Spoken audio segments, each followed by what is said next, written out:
Is there any sense in combining colchicine lower dose with indomethacin? No, I don't think. No sense. No. And sometimes in very severe acute attacks, steroids are used. Yes, steroids are used under 2 or 3 conditions. One is, of course, as I say, a very severe attack which is not being controlled. Then certainly steroids, either you orally, injectable, intra-articular, whatever you prefer, certainly a good choice. Because cortisone also has a hypouricemic effect. It also lowers the uric acid levels apart from controlling. Yes, sure, you can do that. When we diagnose or think of gout as a possibility in an arthritis, besides uric acid, one test is joint aspiration. I don't think any of us, including me, have ordered a joint aspiration ever. Are we doing the incorrect thing? It should be more commonly ordered by us, not only for gout, but even for any other monoarticular arthritis.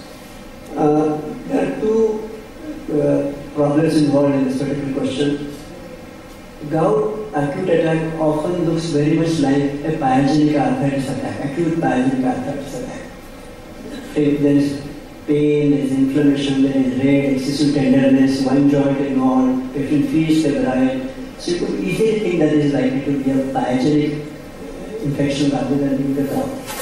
So if that suspicion is there, then there is no other escape rather than doing a sinus fluid examination. That's one part of it, though it is not the commonest situation, but it is certain thing to be kept in mind. And another thing, every attack of gout in a patient of known gout is not necessarily gout, it could be an infection also. Because the inflamed joint is susceptible to infection. So that thing has to be in your mind always. The second is, really the real diagnosis of acute gouty arthritis is demonstrating the crystals in the sinus fluid. Not only just demonstrating, those being phagocytosed by the polymorphic process. However, honestly, it is not done routinely by even the rheumatologist. So you need not feel anything about it. Most rheumatologists also possibly don't do it. If the clinical it is reasonably correct, they do it. But I think in the ideal world, we should do it. Another problem is, you don't have enough pathologists who under the microscope can definitely diagnose that. So, problem there also. Another area of discrepancy, if I ask 4 people here about what they do give as dietary advice for gout, all 4 will have different versions. What is your version? Can I know their versions? Okay, Dr.V.R.Joshi, in a gout patient, what do you say? What advice do you give regarding diet? Restriction of non-veg and protein. Restriction of protein. So if a vegetarian person says, would you say dal kam khana ki mat khana? दूध पीना कि नहीं पीना? हाँ, milk you don't. So milk products you won't restrict, pulses you will restrict in a vegetarian. In a non-vegetarian you will restrict non-vegetarian. Dr. What is your opinion, sir? Similar. In a vegetarian you would restrict what? In a vegetarian what would you restrict? Pulses? Dal. You will say, what do you tell them? Actually, I am a patient. I want to know how many varieties of dal can I have? Or pulses I can have. Okay, I think that's the general opinion. Basically, one has to remember that diet plays relatively minor role in the management of hyperglycemia. It's not the first thing which is most important for 2 reasons. One, even in the strictest dietary restriction, you can lower the uric acid level to up to maybe 1 milligram or so. Because the major cause of hyperglycemia is what our body is producing, not we are eating. So diet is not the major source of uric acid in the blood that we think of. So diet is a supplementary rather than a primary treatment of hyperglycemia. Now again, if you are very faddish, which most of the dietitians are, they literally starve the patient of proteins, which is not necessary at all. Having known that you are going to really achieve no miracle by diet, you don't have to make diet as a very, very strict interpretation. In fact, sorry, I didn't realize I should have brought, we could give a very simple diet restriction thing, in which I don't think pulses you should stop. Please be comfortable vegetarians, what proteins will they get otherwise? So pulses are okay, so that you are not eating only pulse for high protein diet, it's perfectly alright.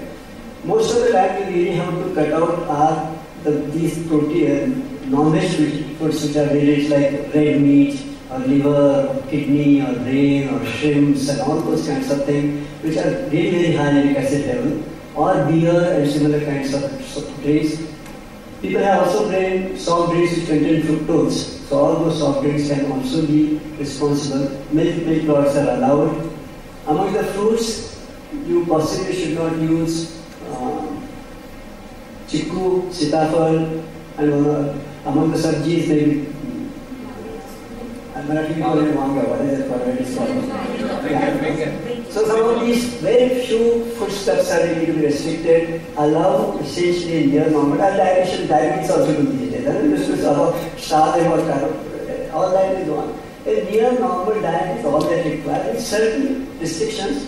One merit of diet is patients is some motivation to the patient. I must not overdo things. So maybe you should advise that, but in your mind you know that it's not the most important part.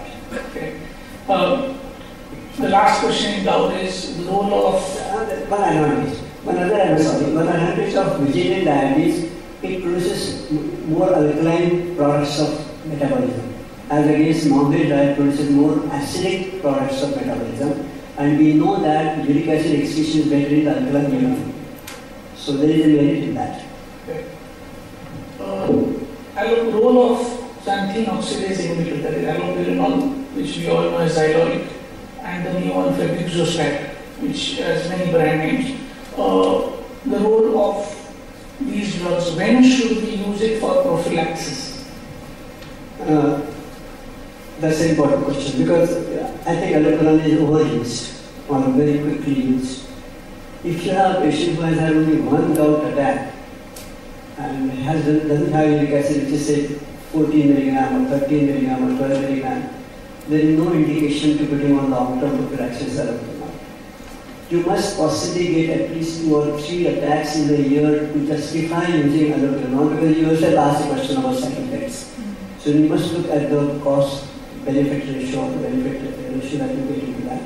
So unless the patient has recurrent episodes of gouty arthritis are too frequent, there is no need to use allopurinol. If I am going to get one attack of gout per year, I can use 7 to 10 days of NSAID and be happy for the rest of the days in my life.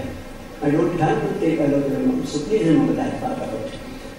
Second thing is, allopurinol is not a drug to treat acute attack. Please. It's a very common mistake that first thing that the patient gets is allopurinol rather than NSAIDs. In fact, it will worsen the attack. Third principle to remember is the patient already on allopurinol, do not change the dose. Do not add, do not decrease, continue the same dose. When you decide to put the patient on allopurinol, first put the patient on either colchicine, 0.5 milligram, 0.6 milligram twice a day, or an NSAID like indomethacin or whatever twice a day, for at least 10 to 15 days as before the allopurinol is started, because as we start allopurinol, as the uric acid starts going down, attacks increase. So that to prevent getting attacks while you are lowering the uric acid, you must have the patient on prophylaxis either with colchicine or an NSAID, which should continue at least for 6 months after the last attack of the gout. And then you can stop it. So the message, if I can put it in one line, is if your patient has a uric acid of 9 and he is asymptomatic, allopurinol is not an automatic choice.